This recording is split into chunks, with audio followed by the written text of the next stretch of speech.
very much, everybody. And I know we've got a short amount of time, so I am the worst nightmare for the event organisers because I will take as much time as I can for this very important and pertinent topic.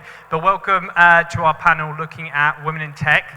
My name is Anthony Catt, the co-founder of Ventures 54, and the whole purpose of this conversation, we've only got 20 minutes, so we're going to rattle through one specific question for each of our speakers, and it allows us to cover the breadth of the tech ecosystem when it comes to supporting, investing in women founders, but also enabling ESOs and investors in the ecosystem to do their jobs as well. But before we quickly do, I'm going to go from the furthest over on the left here to right. Just a quick introduction, your name, your organization, and what your organization does in relation to the topic we're speaking about. Thank you, Ant. Good evening, everyone. My name is Tendai Paspamire, and I am the business developer for Enrich in Africa Center. The Enrich in Africa Center is an aggregator, an ecosystem aggregator. So in relation to the topic of empowering and ensuring gender equality in terms of distribution of funds, we ensure that consortiums that are formed, that are bidding for opportunities, have a focus on gender equity and distribution of funds amongst women-led initiatives. Perfect. Welcome. Oh, thank you very much, Anthony, colleagues and panel. My name is Melvin Lebega. I'm a partner at Briga. Briga is a VC fund across Europe and Africa, focusing on pre-seed, seed in Africa. And ultimately, this is very close to our hearts because you think about the continent, the impact of investing in women is phenomenal. And so to declare my bias, I'm really here to connect and invest in female entrepreneurs.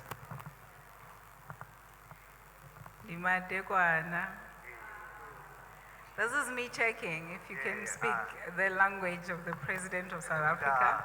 If you don't know what that means, it means good evening, everybody. My name is Warani Mabaso. I represent an organization called Women in Tech South Africa, which is part of the Women in Tech global movement. We actually started about 4 years ago, and our mission is pretty simple. We believe that we actually need to impact South Africa, but also focus on gender biases that we see out there. We are on a mission as South Africa to actually change 1 million lives in terms of women and girls. And what we are doing is make sure that we can impact South Africa through digital inclusion, advocacy, entrepreneurship, as well as just really making sure that we can be in the forefront of the conversation for women. Thank you. Hi everybody, my name is Nadia Musaji. I'm an engineer turned entrepreneur turned ecosystem builder. I am the co-founder at WIMHub, and I lead the innovation and strategic partnerships portfolio. WIMHub is a very unique ecosystem builder in that we do 4 things. 1, we've been building female engineering and tech talent for about 2 decades now. The second is we run incubators and accelerators to support female founders in STEM businesses, and for us STEM is science, technology, engineering, mining, and manufacturing. The third is we build innovation spaces, so we've got 3 already, and scaling. And the 4th is none of this matters if you can't move capital into the hands of women entrepreneurs, and so we have a capital team, including a $30 million venture capital fund called 535 Ventures that invests in women in tech across Africa. And our capital team also does concessional grant funding into supporting women entrepreneurs. We're probably one of the most active capital movers into the hands of women entrepreneurs, both through investment as well as grant funding. Good evening, everyone. I am Matlatu Tolamo, Stakeholder Relations Manager at 22 & Sloan, where you've been housed for the day. So we are a startup campus, so we have different programs just to ensure that we start, scale, and launch entrepreneurs. And we pride ourselves as being ecosystem enablers because we partner with different stakeholders just to ensure that we nurture the entrepreneurship ecosystem. We ensure that we engage with the key stakeholders in the ecosystem to ensure that all elements and all entrepreneurs in this ecosystem do reach the necessary resources they need to ensure their growth. Thank you. Fantastic, and thank you all for joining. We've got ecosystem builders, investors, founders. You've all kind of worked across the entire ecosystem, the investment stack. So I'm going to come to one very specific question for you each. You've got a couple minutes to answer it. We may not get the dialogue we want to, but let's make sure this is insightful as we can for the audience. Tendai, I'm going to start with you. The Enriching Africa Centre has kind of landed with a bang in the ecosystem, really looking to democratise how we get access to technical assistance funding, highlighting, creating awareness of how that process works, and particularly building the bridge between Europe and Africa. You literally just released your report. The findings are very, very interesting. Within the perspective of gender lens investing, women founders, what are some of the findings that you can distill down from the report that will be valuable to our audience? That's a very interesting question, and I would like to just unpack a few insights, maybe just give context to the report in the 2 minutes and still land it home, right? So the report was commissioned to identify what are the gaps in the whole funding landscape in Africa, in the tech support ecosystem. So we featured the major 9. It's not that we do not want to do more, but that was just not available from others. So we featured 9 prominent funders that included DFIs, multilaterals, bilaterals, foundations, et cetera, et cetera. And then of that total, from the period of 2020 to 2023, the trends that we're seeing is that there is actually quite a lot of money out there. There's a total of 194 billion that was distributed between the 9 funders. And of that 194, only 11% distilled down to women-led initiatives. That's a very small portion. And what we're also seeing is that there is a bit of the dial is shifting, because you do find players like the Melinda and Bill Gates Foundation that have got some women-led initiatives that are coming up. You do find the YDEF, which is a USAID fund. It's a specific women-oriented fund. But in as much as there are these activities that are showing that the dial is shifting, there isn't that much that is happening to actually distill towards women. An interesting fact, global VC, of the total global VC fund, only 3% actually is for women-led mandates, 3%. So those stats, even if there's a lot of talk around democratizing gender equity, but when it comes to the tire hitting the rubber hitting the tire, there isn't much happening. So we should be asking ourselves, what are we doing? How can we change that narrative? How can we lobby to change that narrative? And as an ecosystem aggregator like Enriching Africa, that's why in terms of the putting together of the consortiums that we are putting together across the 2 regions, we're making sure that opportunities that prioritize women are cascaded to the ecosystem. And organizations that do focus on women are at the forefront of bidding and accessing those funds. Yeah. I'll pause it at that, Anthony. Fantastic, and everybody can get that report on the Enriching Africa website, correct? Correct. So the report is available. If you want to have a look at it, unpack it even more, you can go to our platform, Enriching Africa Centre, under resources. The report is available, and we are happy to, so the report was just a conversation starter. We're happy to engage with different stakeholders to unpack how can we actually change that narrative. Perfect, thanks you, Tendai. Melvin, founder, operator turned investor. You've sat on both sides of the fence, so to speak. From your perspective, should investors, when it comes to focusing on investing in women-founded businesses, we often see them in high-impact industries such as education, health, agriculture, but some of the high-growth industries, fintech, clean tech. When it comes to investing in women founders, should we be doubling down our focus on those industries they're more eminent in, or are you as an investor saying we need to double down focus on the high-growth industries that might be aligned more to the returns that you're looking for in a fund? It's an interesting one. So the conversation earlier in the day Or was both, should I add? of course. So I've been a founder and entrepreneur and I guess an investor. I've never been a woman in tech, so I don't know what that feels like, so the ladies can share. But earlier the conversation was around tech winter returns for funds, because at Brigga, we were an impact-focused financial return investor. So we care about financial returns. And as an actuary and a statistician, It's about the numbers. And the reality is, as studies have shown from BCG, from FORCE, from World Economic Forum, that women-led businesses in the startup space return 35% more than male-run businesses. So it's not even a point of altruism. I think it's necessary to see how, as capital, we can encourage more women to take on some of the deep tech elements you mentioned beyond just some of the more impact-focused sectors within VC. And so I think there's a different role that one has to play, but one mustn't confuse it with being soft or altruistic. I think there are questions being asked of the African tech ecosystem, and the answers are obvious in the ecosystem. The question is, are we willing to take away the bias that we have? Because yes, you look at the unicorns in Africa, there are no female co-founder businesses in the unicorns. Doesn't mean the next ones won't be. As an investor, we need to almost call that bias and be more intentional. And so to your question, for us, it is imperative that one, as investors, we look for more female founders in these spaces, not only look for them, but also encourage them to enter those spaces.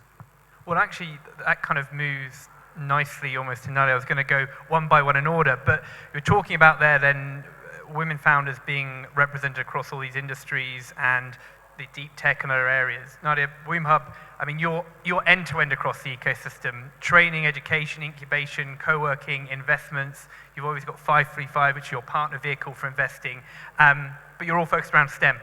So whether that's engineers or other elements of STEM, it's deep knowledge and understanding. So maybe, I know we had a specific question, but we've talked to it already. Could you talk to a little bit about kind of what Melvin said there, but particularly from the STEM perspective and encouraging more women into these sectors? And thank you so much for that. And I said to somebody the other day that the work that we've been doing at WomHub is 20 years of supporting female engineering students around employability and entrepreneurship skills. So we started this a really long time ago with a very long-term vision in mind to be able to what we call revolutionize the face of engineering. But you can't have an ecosystem if you don't have the talent. You can't have the entrepreneurs if you don't have the talent. And so we've been building this. And so what we're starting to see now is the fruits of that labor starting to pay off. The seeds that we had planted 20 years ago with some of our female founders, we're seeing them now at executive levels in companies that are able to open doors in terms of being able to create new contracts and work opportunities for other women. We're seeing them as entrepreneurs coming and starting their own businesses, right? And I bump into female, we call them women's fellows, everywhere. And I'll give you a very quick example of we've got one in the audience, the MC is a women's fellow, but I'll give you a different one as well because she's incredible and you'd have heard her today. But Tato Sharma from Zoe Health, for example. Zoe Health, Tato is an industrial engineer, went on to work in engineering, spotted an opportunity in health tech, and then wanted to solve it. And then she came to us and we wrote one of her first checks at WomHub, right? And so it's about being able to build the talent, being able to support the entrepreneurs, being able to give them that first check, belief and capital, and then helping them thrive. And now we want to give us co-working space and all of those other great things. And then when she gets to seed stage, 535 will do the investment. But it's around how do we make sure that we build all along that pipeline and that it is an entire ecosystem. We know that there's a saying, it takes a village to raise a child. It takes a whole ecosystem to raise a startup, right? And that's what we're here for. Fantastic. And yeah, if you're ever in need of a co-working space, from a founder, WomHub in Johannesburg and also Cape Town is a fantastic space. And East London. And East London as well. That's new to me, so we're all learning. So, well, capacity building, training and support. Well, Ani, I hear the statement all the time, we don't need more mentoring, we need more cash. And I think that's probably the same for every founder, and particularly women founders. But the reality is, we also do need support beyond the capital. But I guess when people hear that statement, from your perspective, what are the capacity building and support beyond capital that you think is actually really relevant, needed, that either women founders here in the room can identify with, or if there are support organizations, what should they actually be doing that's going to be valuable that maybe gets them closer to capital, or if not capital, gets them closer to growing their business, which is the ultimate overarching goal? It's a lovely question. So I'm going to start by saying I'm a child of a community myself.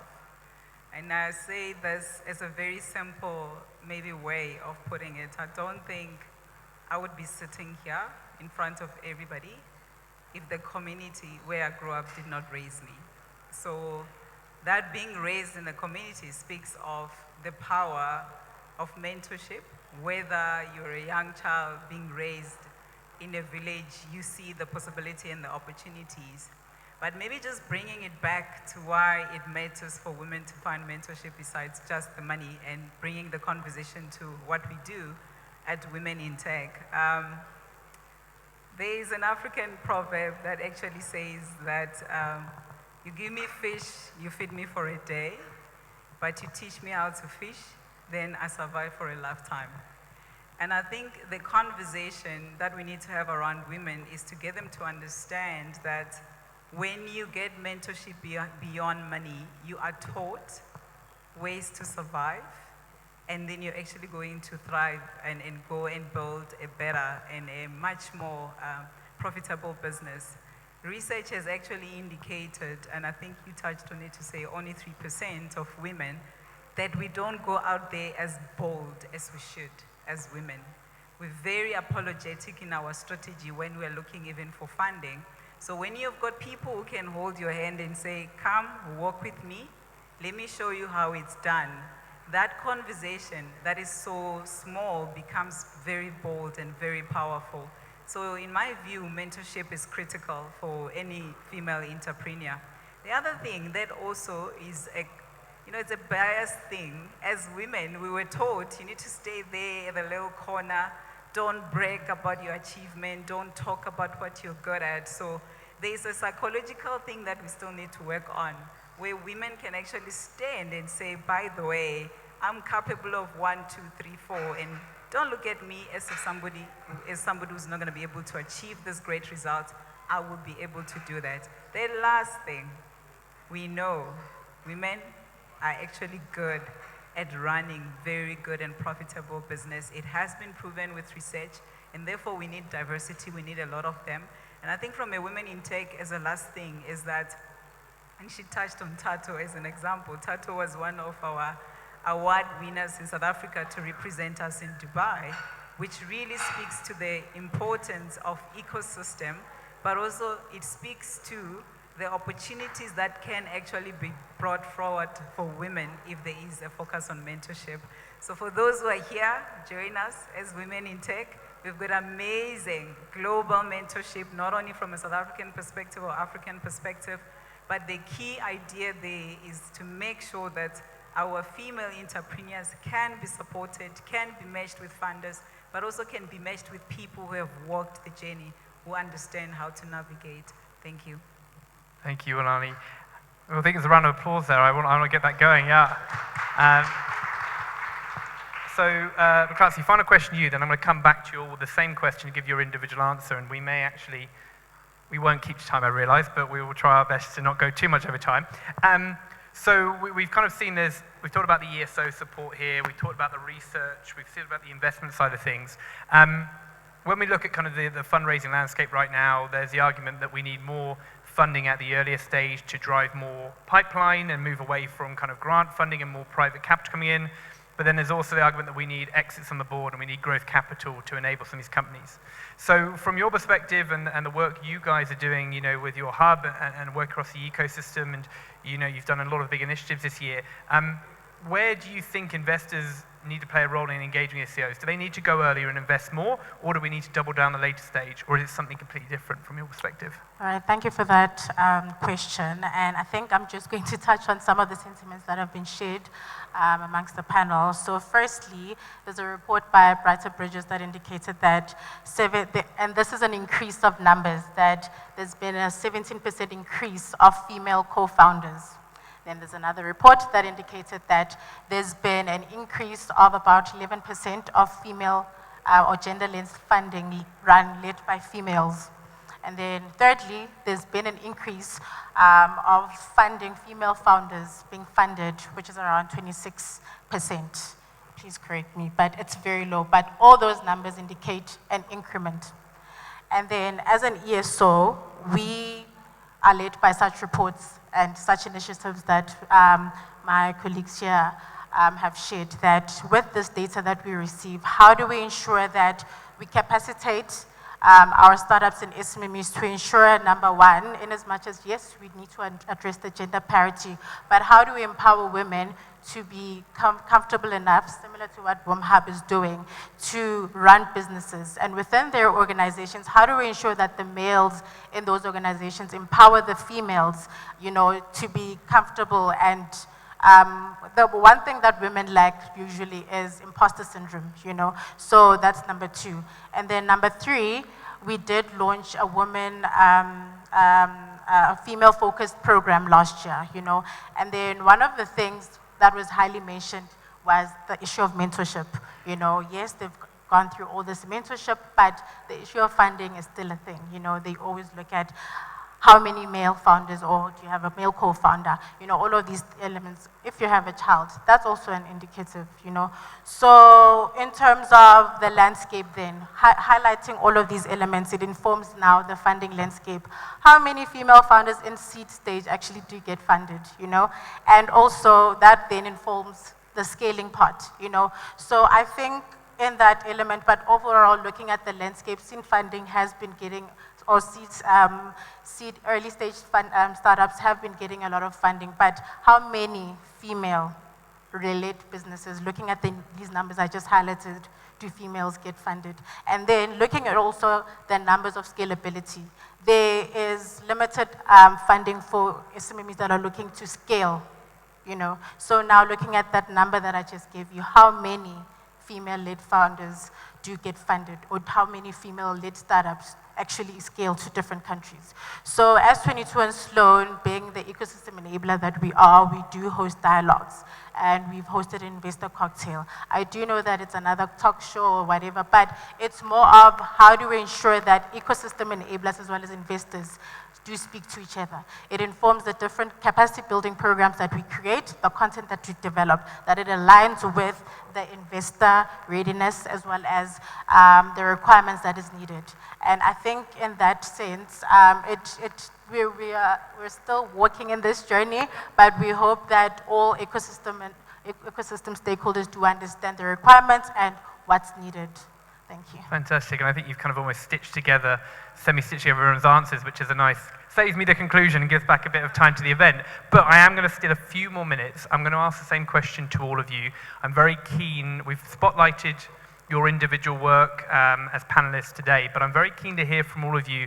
There are a lot of other initiatives, individuals and organizations working in the gender-led investing space, enabling women, founders, operators. So I'm going to start with you tonight, and we'll go left to right. Could you just name an organization, initiative, or person that you recommend people follow who are working in this women in tech advocacy and support and enablement space? Okay.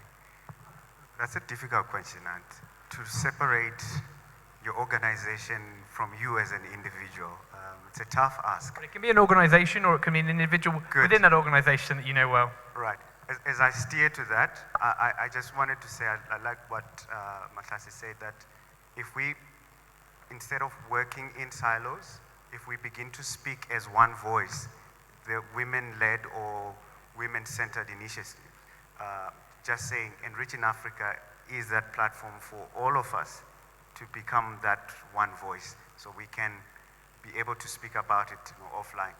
But just going into the work, if we are on LinkedIn, I would like everyone to search. It's a Zulu word called Sheshisa. So Sheshisa means to accelerate. So this is a program that I designed. It's now being implemented by an ESO in KZN. After research, we found that there had never been a female-only accelerator or investment readiness in the history of KZN tech ecosystem. So that is going to be the first, and not only the first, but the first of its kind, because it looks at three things. It looks at her as a person, it looks at her business, it looks at her community. So you build her, wholesome person, you build her business, and you empower her to pay it forward to build her community. So the program is called Sheshisa. I was excited. I saw on LinkedIn they've just launched it. They've just opened the call for applicants. Fantastic. So all of us in this room, we can see how we can go and participate to that program. Well, I'll be definitely one to follow on LinkedIn after this panel, so thank you. Melvin. Yeah, I think the big thing is about collaborating, to your point. And I think someone who I really look up to is Tosin Faniro Dada. She's actually one of our partners at Briga. She was former head of a company called Endeavor in Nigeria. And just the work she's doing in the ecosystem around how do we as investors think about inclusion. I think similarly for this conversation, you can't only have women talking about women in tech. You can't only have investors talking about investing in women. And so I think everyone should join that conversation, whether online, similar to how you phrased it. Perfect. Lani. You asked a very loaded question, but anyhow, I think for all the female entrepreneurs, before I go to talking about organization, find a male counterpart to journey with you, because sometimes we take it for granted. We tend to have conversation about women quite a lot, and we forget that we can learn a lot from our male counterparts. So find somebody who can become a mentor, because you learn something very different. That would be the first important thing. The second one is that from a women in tech perspective, if you're in Nigeria, there's Women in Tech Nigeria. Go and find that organization. In Kenya, we've got one. We've launched one in Burundi as well. And by the way, the one in Burundi is actually run by a gentleman called Christopher. And I think if you really look at the plans that we've got, we're launching one in Zimbabwe. We've got one in Zambia. So there's a lot of opportunity from a women in tech perspective to join us. If you talk crowdfunding, we've got an amazing platform that we launched called WithHub that can actually connect you to the global stage. We're in more than 55 countries. And I think that gives you a very powerful platform. The last one, because bread and butter is important. I work for Absa Bank. So we've got an amazing CVP that we've launched for female entrepreneurs. It was launched last year because we understand that as a bank, when we talk about force for good, there is also an importance in making sure that we put together strategies to finance women, because we know it's difficult for them to have access to collateral. They are not as blessed in terms of assets and things like that, which is a requirement from a bank perspective in some cases. And we've got great initiatives for enterprise development as well. Thank you. Perfect. So I'm going to say something controversial, right? Because I've been in this space for 20 years, building programs that everybody has now reinvented the wheels about. And so forgive me and my crassness around gender washing, because it happens. And you, Tendai, rightly said, there's billions here for women entrepreneurs. Everybody is launching a fund. I'm going to go to AVCA tonight and I'm going to find 10, 11 new guys launching another gender fund, right? Go sign the damn check. Because when you sign the damn check, I know that it's actually not lip service, but it's real. So go follow anybody who's signing the damn checks, because that's actually all we need. One to follow there. Now leading to you. So there's an organization called She Equity. So they do strive to empower females. They do fund females as well. And one of the aims is really just to empower and strengthen the female entrepreneurship ecosystem. I think, and then in terms of research, and I do really, for me, understanding the landscape is very important, you know. So reading reports, which entail will address these capacity building programs that we are all tired from, because I do think there's a blanket fold approach that each program follows. But understanding all of these elements and the gaps and informing and creating programs that inform this will really assist. Thank you. Perfect. Thank you very much, guys. So my quick takeaway from that is the support stack exists, the organization, the individuals out there. More collaboration, but probably more unification behind the fact there's empirical data that proves that women founders are a good investment, a good bet. And then I guess finally then the question is to sign the damn check. It's short and sharp, we got through it, but thank you all for participating. Please do engage and follow with our panelists, and indeed engage them around this topic. If you are a founder, you're an investor, an ESO, a lot of opportunities for collaboration. So thank you again to my panelists, thank you again for Africa Arena, and we'll see you all again soon. Thank you.